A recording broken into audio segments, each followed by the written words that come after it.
Week 1 is here for the Green Bay Packers. We made it, which means our first Expert Tuesday. Pro Football Focus's Mike Renner is here to talk about the Packers draft, the Packers defense, the Packers offense, all the things.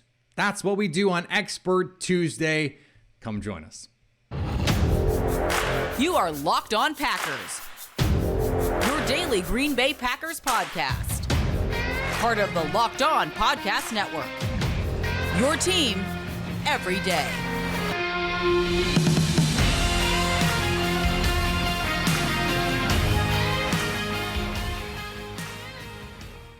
You are Locked On Packers, part of the Locked On Podcast Network, your team every day. I'm Peter Bukowski, and I cover the Packers for The Leap, a newsletter I would love for you to subscribe to. Follow me on Twitter, Peter_Bukowski. Follow the podcast on Twitter at Locked On Packers. Like us on Facebook. Subscribe to the podcast, iTunes, Spotify, Google Podcasts, wherever you find podcasts, you will find Locked On Packers, the #1 Packers podcast on the internet, and the show for fans who know what happened. They want to know why and how. Thanks to everyone who makes Locked On Packers their first listen every day. We hope you like starting your day with us as much as we like starting our day with you. And today's episode is brought to you by our friends at Prize Picks. Pick 2 to 5 players, and if they score more or less than their prize pick projections, you can win up to 10 times your money on an entry. Get a 100% deposit match up to $100 with the promo code Locked On right now at prizepicks.com. Okay, we have Mike Renner on the show today from Pro Football Focus, Packers guy, NFL drafts guy. So it's a great opportunity to talk about the rookies who are going to have a big impact on this team, and some of the new faces, some of the changes that are going to have to get made. So this is what we do on Tuesdays. We check in. It's not always a Packers expert. For those of you who are new to the program this season, if you are new, welcome. Thank you so much for joining us and being a part of this wonderful journey that is the 2022 Green Bay Packers season. It will be a beautiful mystery, right? We don't know what's going to happen. We spent yesterday talking about the things that we know about the Packers, the things that we don't know, and those are all important as we move forward here. But now it's preparation week. Now we know who's out there on the field. We know who's playing. We know who's not. The only player on the 53, according to reports from practice, Packers do not allow media during the team sessions, Alan Lazard, the only guy. So he's the only guy on the active roster who is currently not practicing. And Matt LaFleur said he's making progress. You know, according to at least one report, he looked good off on the side. If he can't go, I don't have to tell you, pretty big deal. This was the guy that was supposed to be the Packers' #1 receiver this year. Aaron Rodgers, has lauded Alan Lazard. I have been his #1 proponent since day one in Green Bay, thinking that he can do more than he was being allocated to do. I continue to believe that, but he has to stay healthy to be able to help this team. You hope that this is just, he had a little tweak last week or whatever it is. Undisclosed injury. We won't know for sure what the deal is until Wednesday. That first injury report comes out, and who knows? Maybe he'll be back at practice on Wednesday and there'll be no injury. I don't know if that is officially allowed, considering he hasn't been practicing based on NFL rules. But look, NFL teams, they fudge these practice reports like all the time. So just be understanding of that. The other part of who was practicing and who was not, Elgton Jenkins and David Bakhtiari were out on the field doing individuals in the part that was open to the media, and Matt LaFleur was asked about their availability this weekend. He only responded to the David Bakhtiari of it all, which led some to conclude that meant that there was some concern about Elgton Jenkins, though I don't know that that's necessarily warranted, considering he was doing team stuff and was doing, sort of full practice last week and even before that. So David Bakhtiari was asked flat out by Rob Domofsky, is it realistic to think that you could start week 1? He said, yeah, I'll be on the active roster just like anyone else.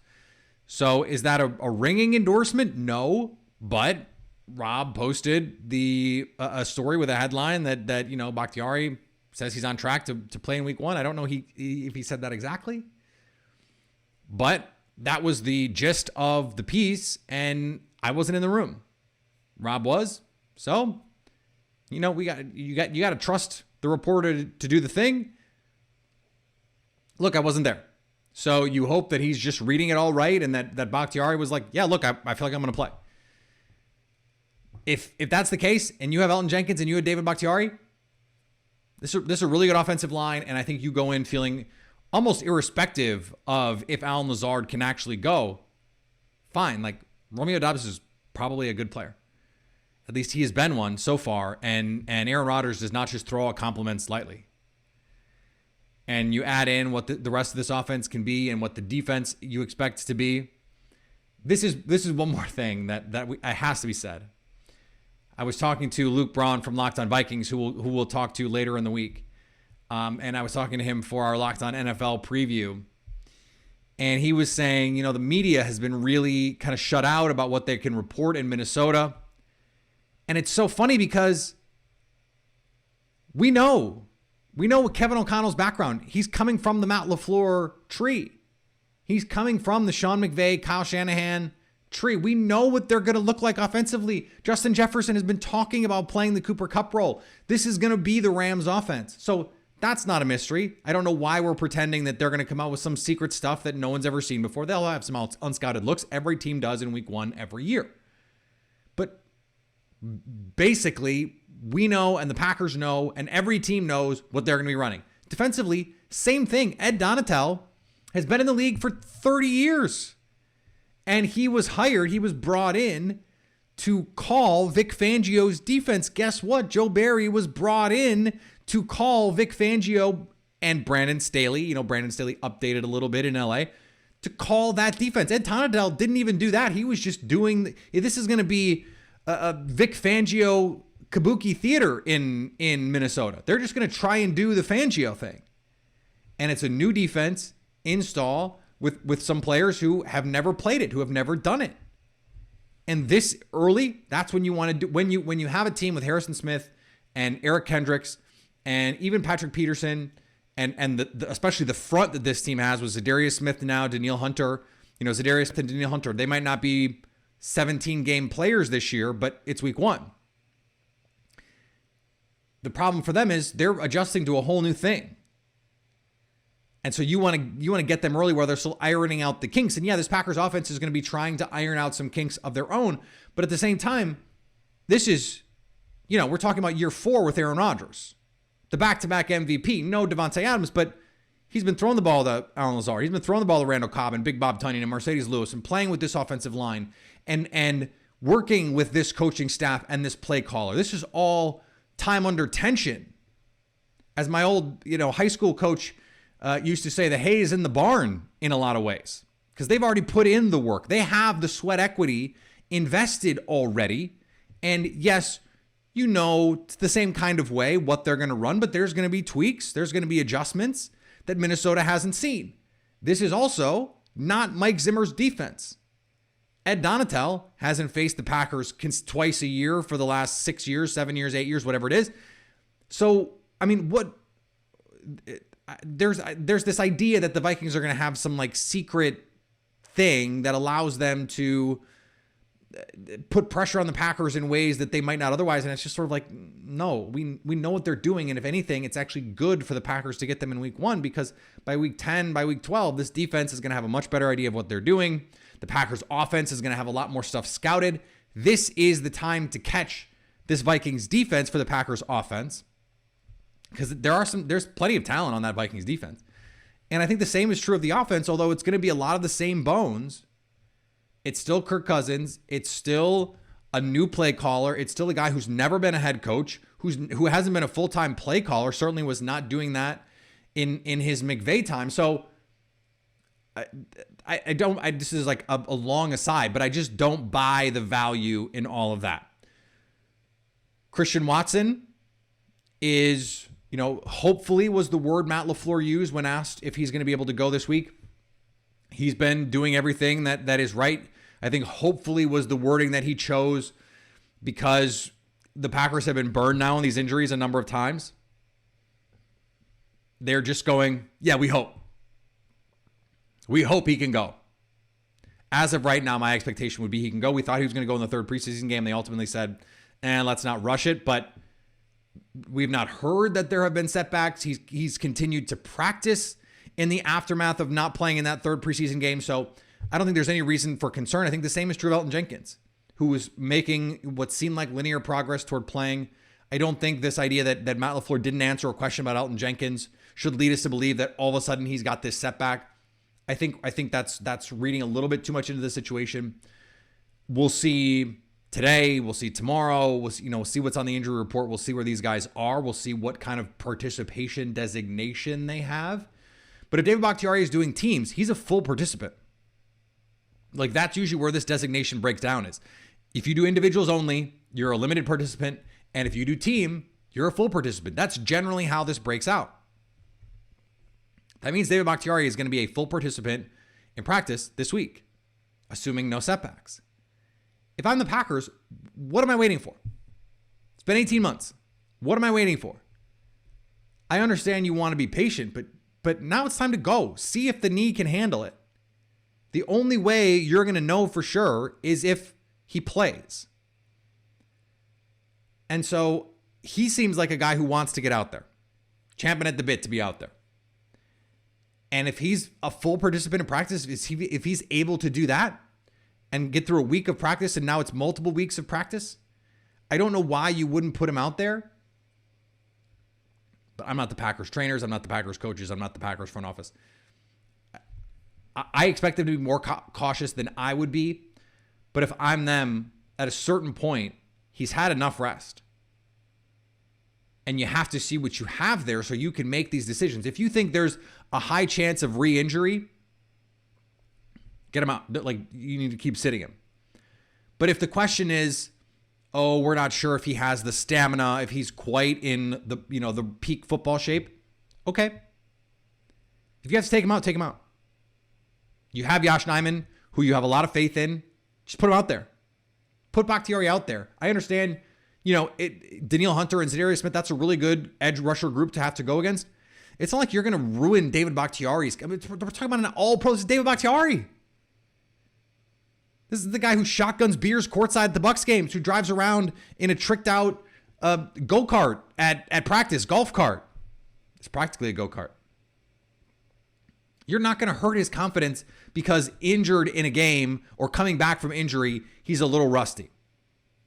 I don't think you're going to mentally, debilitate him from that. So I'm not worried about that stuff. If he wants to go, if he feels good and he's healthy enough to practice, and your doctors are like, not a chance of re-injury. It is a stamina issue. It is he in game shape issue. If you think he can be a useful player out there, put him out there. Put him out there and see what he's got, because you have a capable backup. If he needs a break, if he needs a series off, put Yosh Nijman in. You feel good about that. That's fine.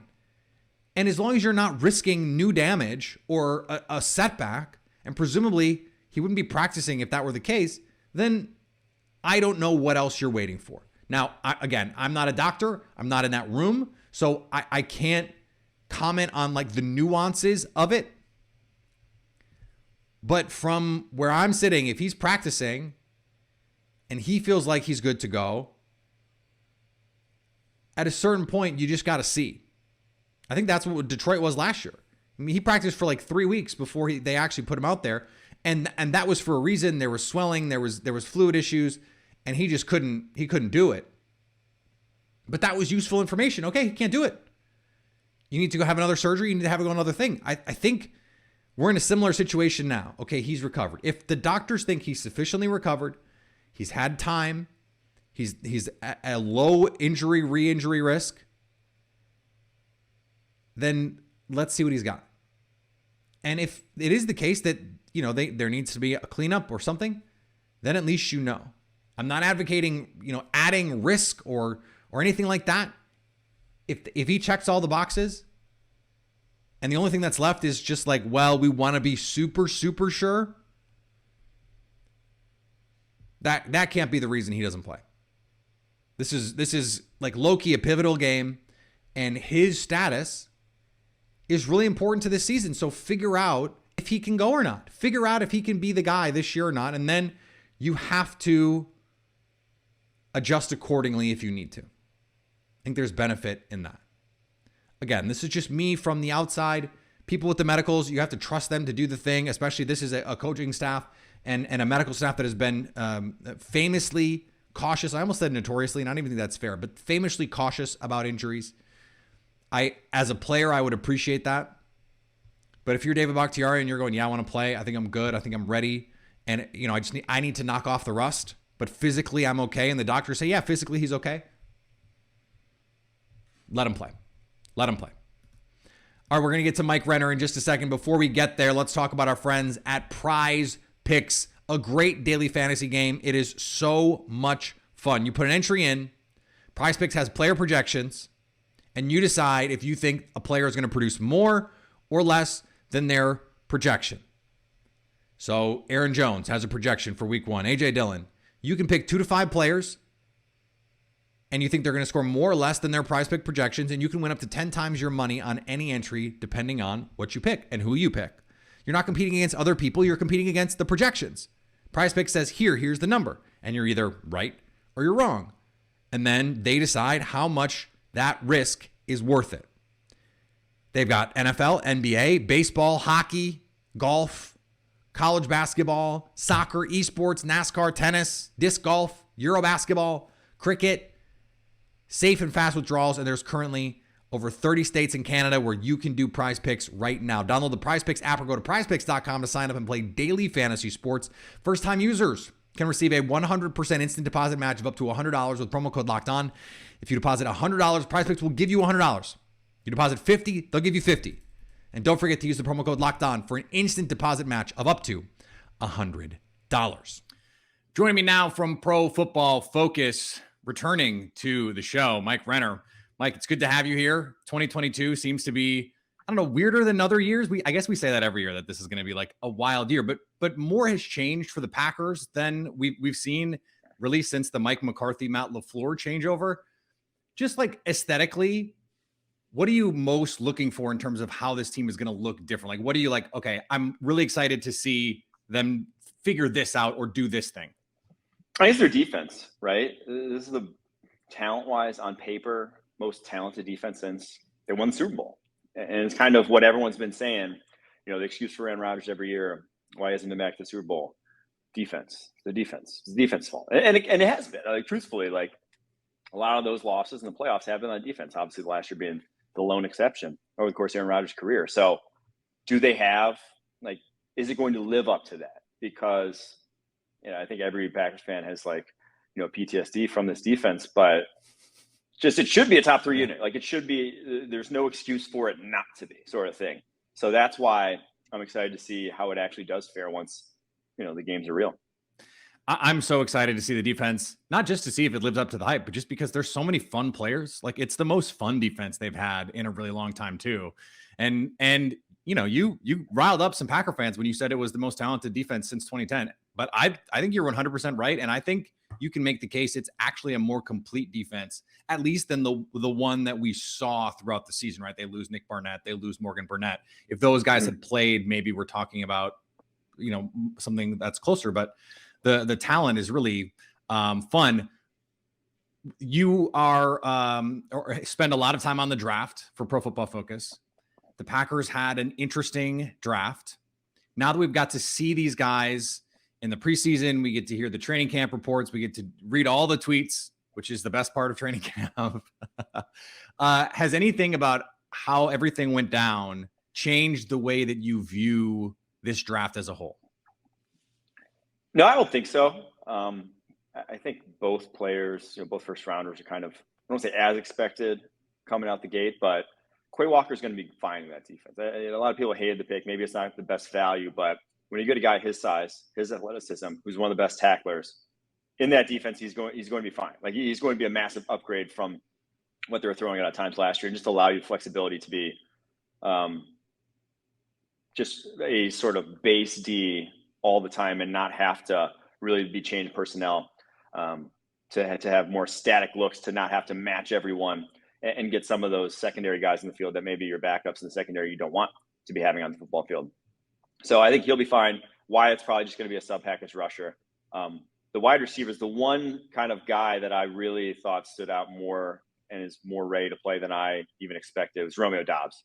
Like, I think that's the hype surrounding him that's, crescendoed this preseason. I think it's real to a degree. I don't think you can fake a lot of the stuff he's done and just all of a sudden turn into, who's the guy for the Eagles a couple of years ago, who then had 2 good games and then just fell off face of the earth. I don't think that's going to happen with Romeo Dobbs. Travis Fulgham, who's now back with the Packers, yeah. who's on the practice squad, coincidentally.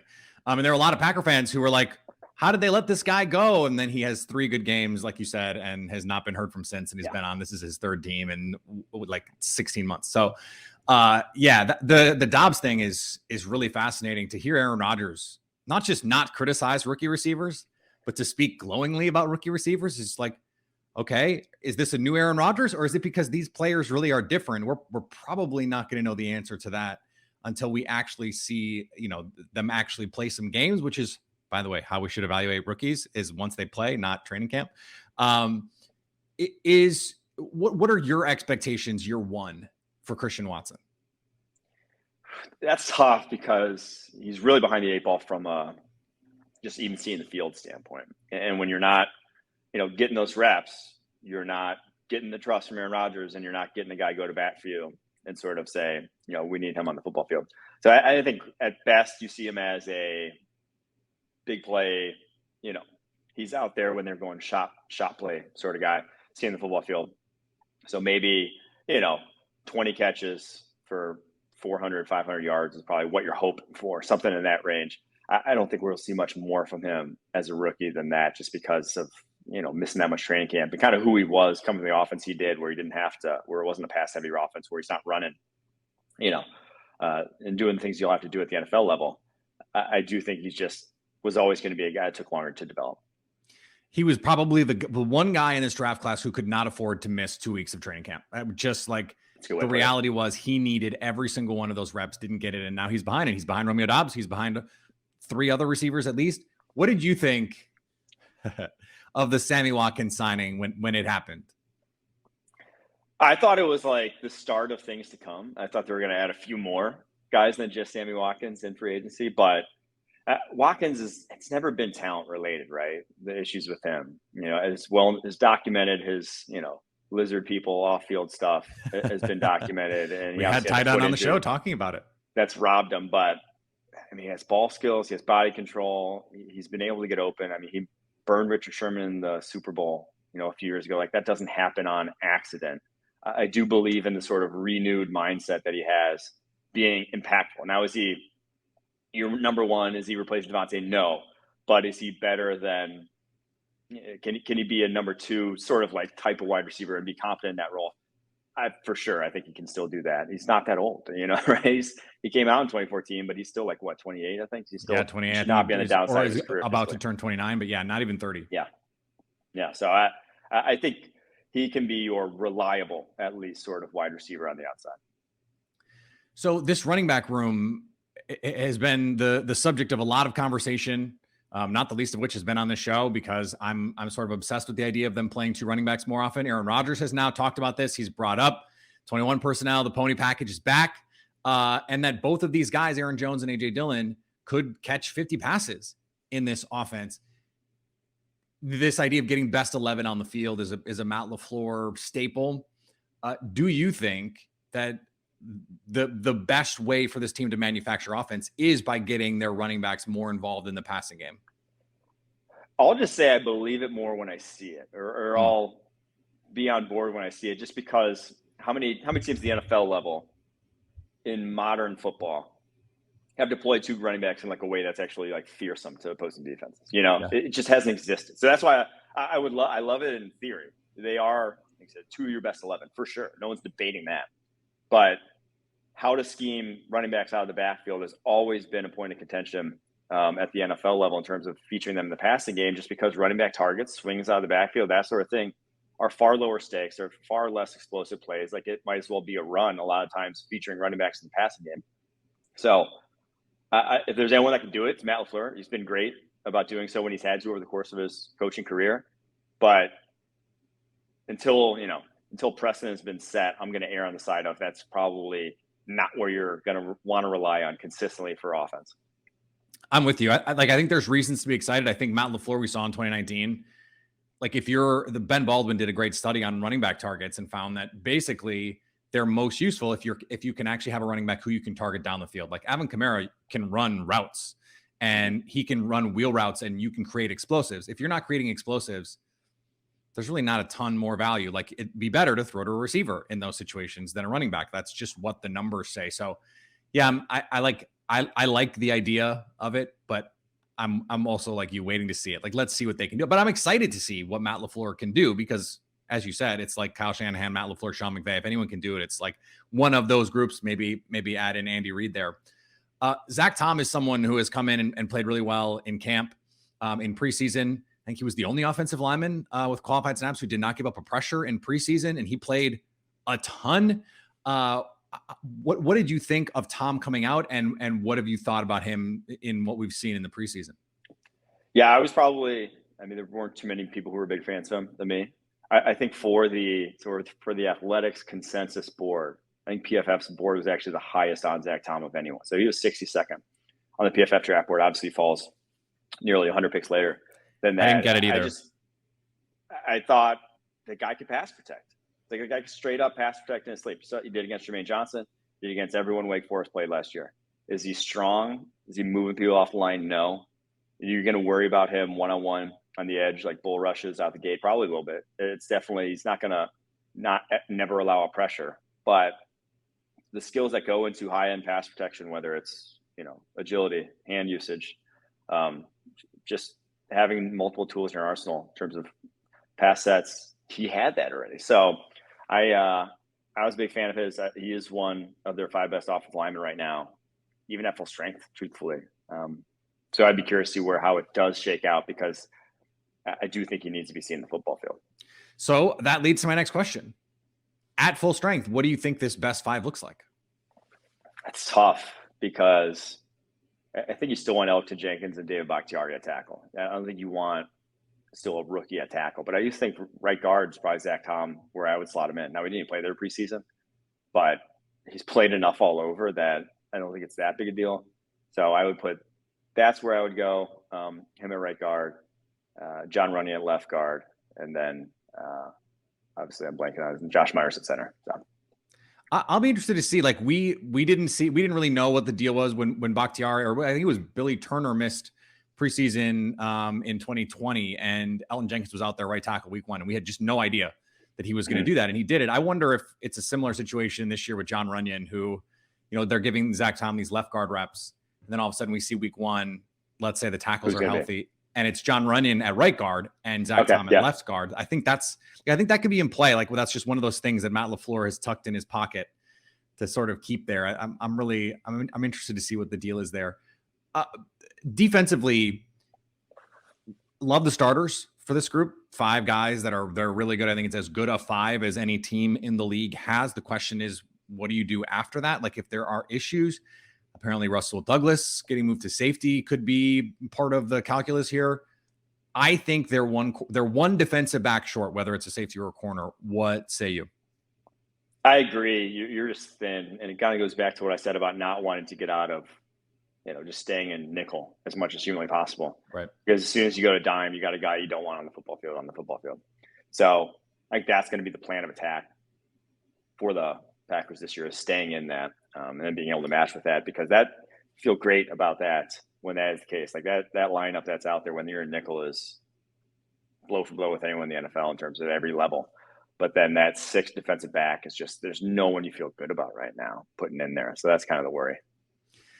I think pass rusher is another spot on the edge. It's Preston Smith, Rashawn Gary, and then a bunch of guys that you probably would rather be 4th or 5th edge guys for you. I don't know if there are people out there that they think can help them. We'll see if there's a Whitney Merciless out there that eventually gets, bought out or traded for nothing. I'm sure Green Bay would be in that market. But if this group is healthy, it can be really good. And Rashawn Gary seems primed. I mean, they couldn't block him in training camp. Aaron Rodgers mentioned it. Like, teams are going to have a plan for this guy. What do you think is a reasonable expectation for if there's a Rashawn Gary breakout? Like, how good can this guy be? Yeah, he could be top 5 edge, top 10 edge, pretty comfortably. That's the caliber of just athlete he was coming out of Michigan. It's super explosive, and it's why teams take a chance on those guys, because this is what it looks like when it hits, and he doesn't need a lot of moves And yeah, he was kind of feast or famine. He did beat up on some rough tackles, like in the playoff, going against Tom Compton, a backup, I believe it was. Like, yeah, that's not going to be every week, but I do think he's never going to have. He's not the kind of rusher that's going to be real boomer bust. Like, he's not going to swing wildly, because when you are a pocket pusher type of guy like he is, you're at least going to collapse the pocket to a degree. And so you got kind of two of those big long guys now on the edge, in Preston Smith and him, that the only worry is, like, how much are you going to play them? You know, are you going to give them 900,000 snaps in the season and try to wear them down? Because, you know, when Kingsley Enagbari's out there, when Jonathan Garvin's out there, when Tipinali is out there, it's like, it's a different caliber. Like, you're not nowhere near the same teeth. So I'd just be curious. That's the one thing I'm worried about. I'm not worried about how well they're going to play. It's just, are they going to get run into the ground with the lack of depth? Yeah, I compared it last week to Kevin Durant, Russell Westbrook in Oklahoma City. Like, you have to stagger those guys. You cannot take them both off the field at one time if you can avoid it. Like, one of Preston Smith or Rashawn Gary needs to be out there always, because if you've got Tipinali and Jonathan Garvin out there, like, teams are just going to, like, feast on that kind of stuff. All right, you've got a lot cooking at Pro Football Focus, including a new cool thing. So let my listeners know what that is, and then where else they can find the stuff that you're doing. Yeah, just debuted a new podcast called Talking Ball, and just debuted a new daily show that I'm doing with Trevor Sickma here at PFF called It's Just Football, every day at 11 a.m. We'll be doing live show for 45 minutes to an hour, talking just shit, anything comes up in the world of football. So check both us out. Talking Ball, and former Locked On Podcast Network veteran Trevor Sickma. So, oh yeah, love that, Mike. I appreciate it, man. Thanks for coming on. For sure, Peter. Thanks for having me, buddy. All right, thanks to Mike Renner for joining the show. Always great to talk to our pal Mike. I missed the long hair a little bit, I have to be honest, but a lot less maintenance, I'm sure, on what he's got going there. I was joking with him before we came on that, you know, my hair was not cooperating when we were doing that interview. And I was just like, man, I'm jealous that he just gets to wake up, and it is what it is. I might have to go to it. Don't tell my wife. I might have to go to it. If you haven't tried Built Bar Puffs yet, you're depriving yourself of one of life's great joys. I had one yesterday. I'll almost certainly have one today. By the time you've listened to this, I will have had a cookie dough chunk puff. They are in my cabinet. I love them. I love them so much. 160 calories and 15 grams of protein, but covered in 100% real chocolate with actual cookie dough puff. Plus, of course, you have the protein-infused marshmallow, which is the puff part. Unbelievable. They're so good. And so good for you, the collagen protein, which helps your body absorb it more efficiently. This is the good stuff that also tastes good. Go to Built.com and use the promo code LOCKED15 to get 15% off your order. That's promo code LOCKED15 at Built.com. And thanks for making Locked On Packers your first listen every day. Now go make your second listen the Locked On Ultimate Pro Football Preview 2022. It's an 8-episode extravaganza to get you ready for the NFL season. The local team experts of the Locked On Podcast Network, plus a betting angle from Lee Sterling of Locked On Bets, all combined into one ultimate NFL preview. Just recorded mine yesterday with the NFC North. It was a lot of fun with those guys. Search for Ultimate Pro Football Preview 2022 on your Odyssey app, YouTube, or wherever you get podcasts. All right, back tomorrow. We are Zhao You Doing. Back for another year. I confirmed with our pal Lily Zhao over at in Milwaukee, formerly in Green Bay. We're back for another year. So great to have Lily with us.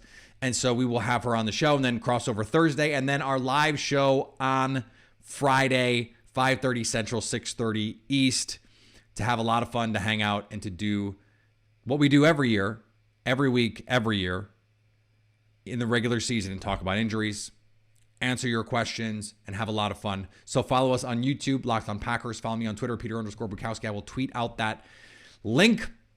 Follow the podcast on Twitter, Locked On Packers. Like us on Facebook. Subscribe to the podcast, iTunes, Spotify, Google Podcasts, wherever you find podcasts, you will find Locked On Packers. And anytime you want to hit us up on the Locked On Packers fan hotline, you can do that, 920-341-3775, to stay Locked On Packers.